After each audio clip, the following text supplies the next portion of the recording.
YouTube, UKLockPicka back with another video. In this one I'm going to be picking the Ingersoll shrouded 10 lever padlock. Very heavy lock, so I'm going to have it in the vise. This has defeated me umpteen times, but I'm starting to get a feel of this lock now. I'm opening it more and more often, so now's the time to get it on camera. But this is the key. The key will only go in one way. It's not double-sided. Well, it is double-sided, but it'll only work one way, one orientation. So if you put it in that way, it'll open. And this comes off the top. It's two ball bearings which fall into the shackle when it's shut. And when you open it, it allows the ball bearings to slide back in its slots, which allows that to come out. But once it's open and the shackle's out, you can't pull the key out. It is key retaining. But we're going to see if we can get it on camera. Very lock shy. So I'll put the key to one side, I'll zoom out a bit, and I am going to put it in the vise like I say it. I'm going to try and explain my best how to pick this lock. Now I have picked this with medium tension, but I found heavier tension works better, in all honesty. So down like that. Now lockpicking lawyer, he tensioned from the top and then the bottom, from the top then the bottom. I'm pretty much the same, except I'm not turning my lock round each time because it's in the vise. He had his in his hand. So let me have a wander through the lock. So quite tight tension. I wouldn't say it's the heaviest tension I've put on a lock. I'm going to be using the good old Daz Evers pick. Cheese again for that, mate. Now when I'm picking normally, if you've noticed, I normally pick like that and down.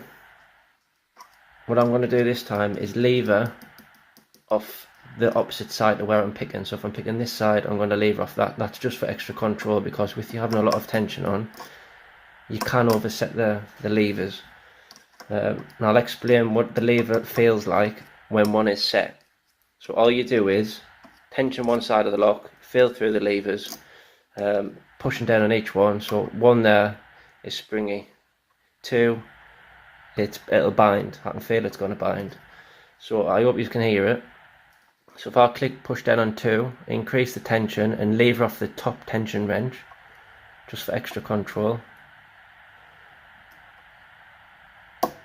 That's one set, yeah? Well, two set. Number two lever. And the way you know that it's set is you'll navigate back to the one that you've just set, and when you push down, there's spring and then stop.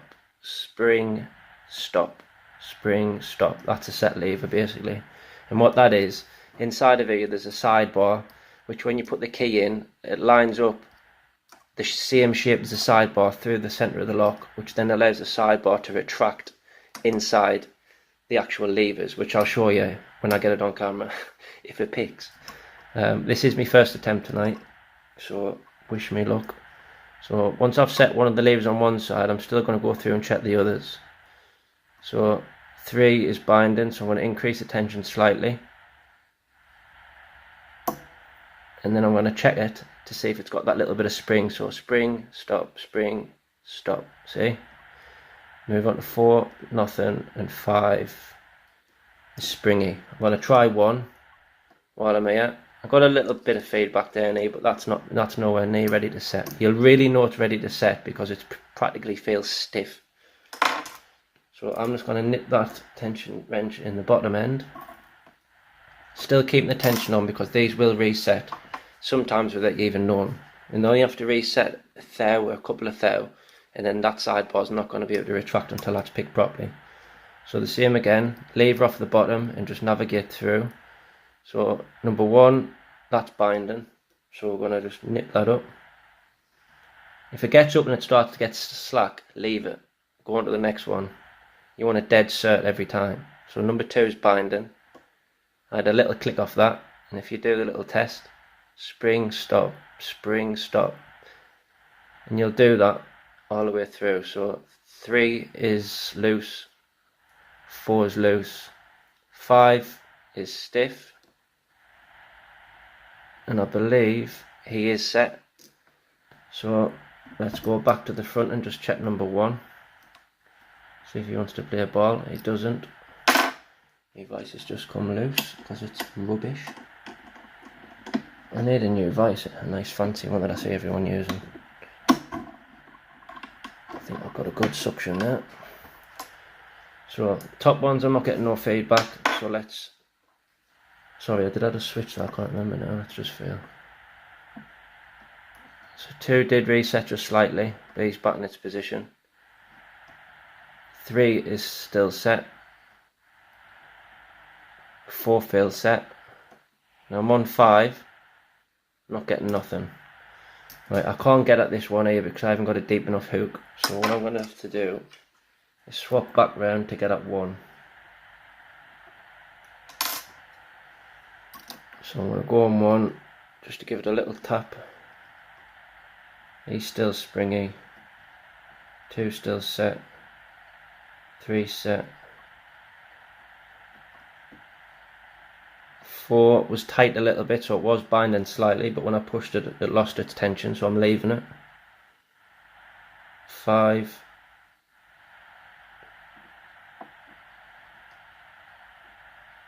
Is now set. Let's just check the front again.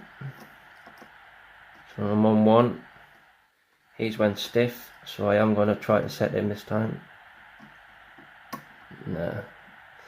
Sometimes it binds at the beginning, and as you get further down it slackens off, and you can feel the little gateway in which you needed to go into the lever where the sidebar is pressing against.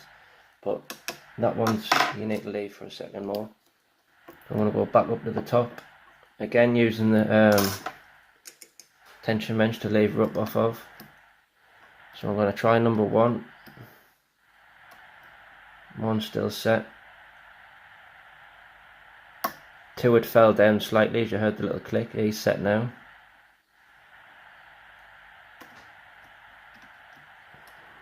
1, 2, 3 feels like he's in position. 4's a bit slack. 5, he's dropped down slightly as well. 5 set, you've just heard him click. 4 goes loose, I'm going to leave him. 3 is set. 2 is set. And so is 3. But with you keep on changing the tension wrench from side to side, there's a bigger chance for things to reset without you knowing. Your mind's on other things. So that's why it's always best to check all the levers when you're just about to leave that section. So 1's now binding. Lever up. 1's now in its true gate. I mean, these locks will be ridiculously hard. All I would need to do is put some false gates in.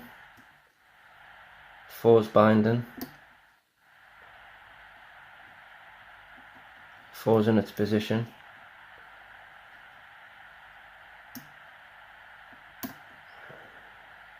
5 is, 4 is, 3 is, 2 is, and 1 is.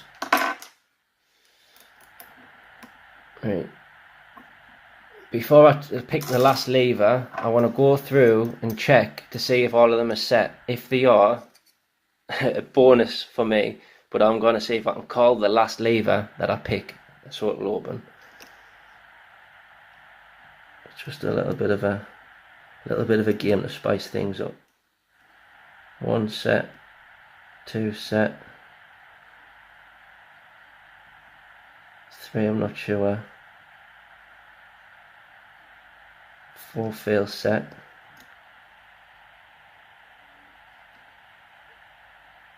5 is binding.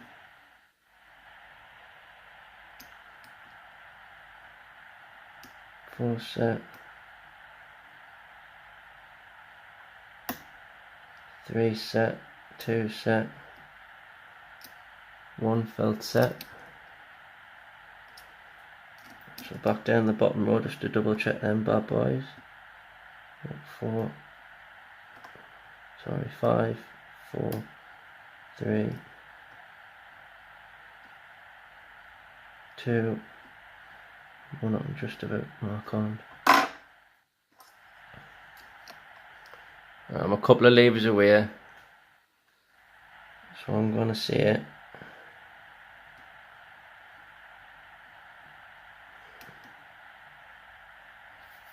Five or 1.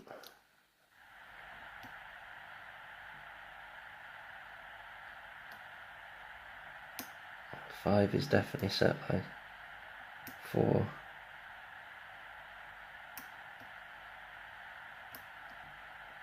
3 is. 2 is. 1.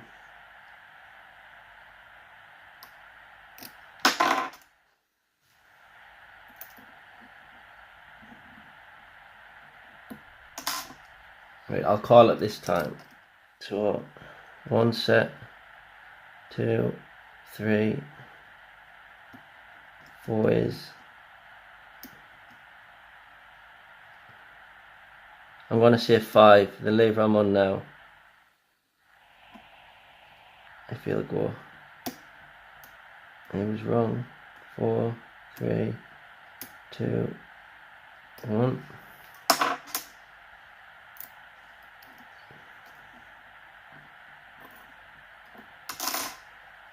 Oh no, I'm not far. 1, 2, 3, 4.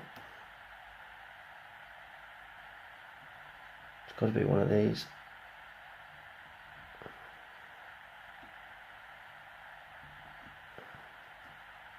This one's binding really hard. There you are.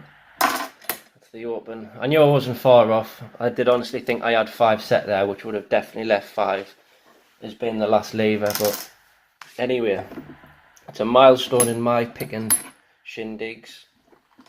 It's been a lock that I've been meaning to get on camera for a long time. I haven't been able to get it in on a good time. I have picked it a good few times. Last night I had some good practice on it, so practice makes perfect, as they say.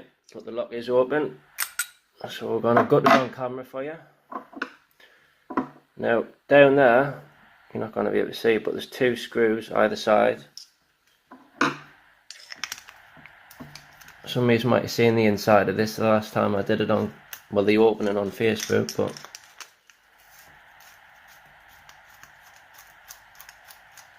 this one has went out especially for John Eggington, which is a picker on the forum, on the UKLP forum, because he's got one at home and he can't seem to get any joy with it. So I've really tried to explain that there, not just for him, for anyone who's watching, but I hope he really can pick that lock now, and if not, send it to me.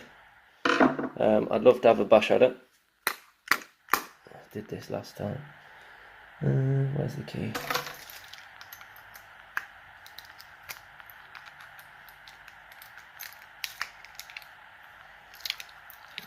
I'll lock it back up.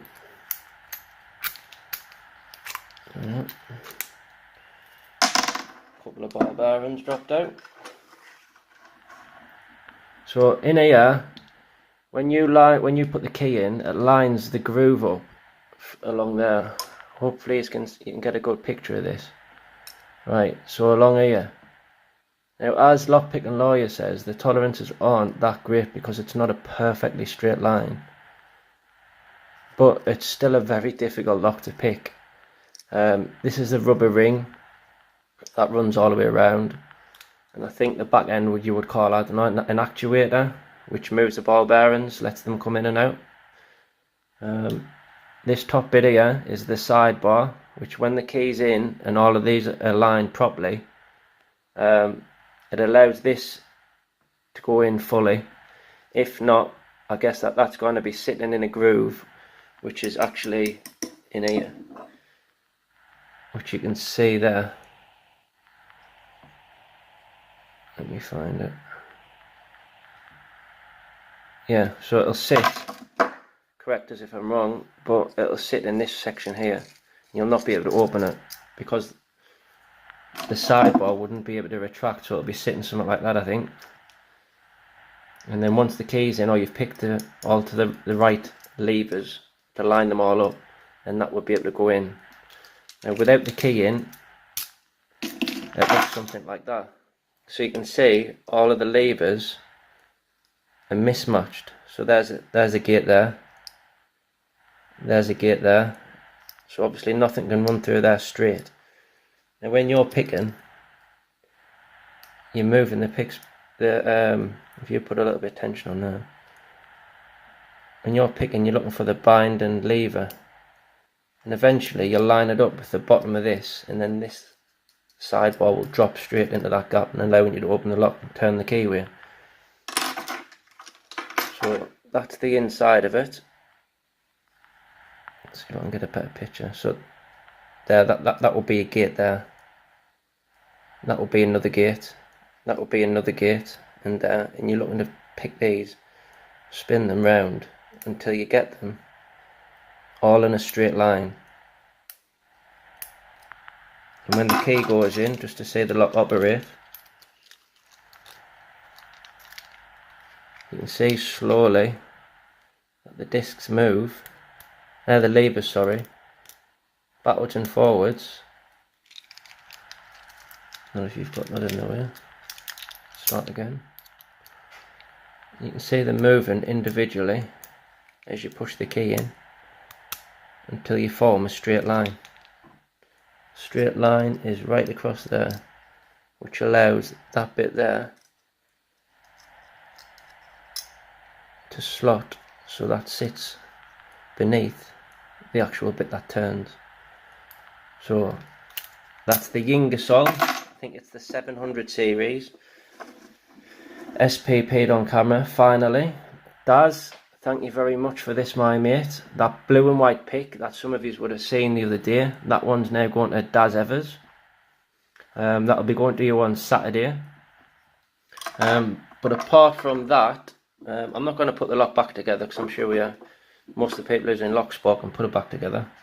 But basically, you just put the two ball bearings in, you drop the cylinder back in, and then straightforward from there, you put your two screws in, which connect that to the bottom. That to the bottom, two screws in, give it a ye old turn, and then shuttle goes in, cylinder's locked, and then the lock's locked again. So, if you liked this video and you found it helpful, please leave your comments below. If you'd like to see more of these videos, please hit the bell button because you'll get a little notification whenever I've done a new video. I will be doing giveaways very soon, so stay tuned. But apart from that, thanks everybody for watching, and I'll see you on the next one.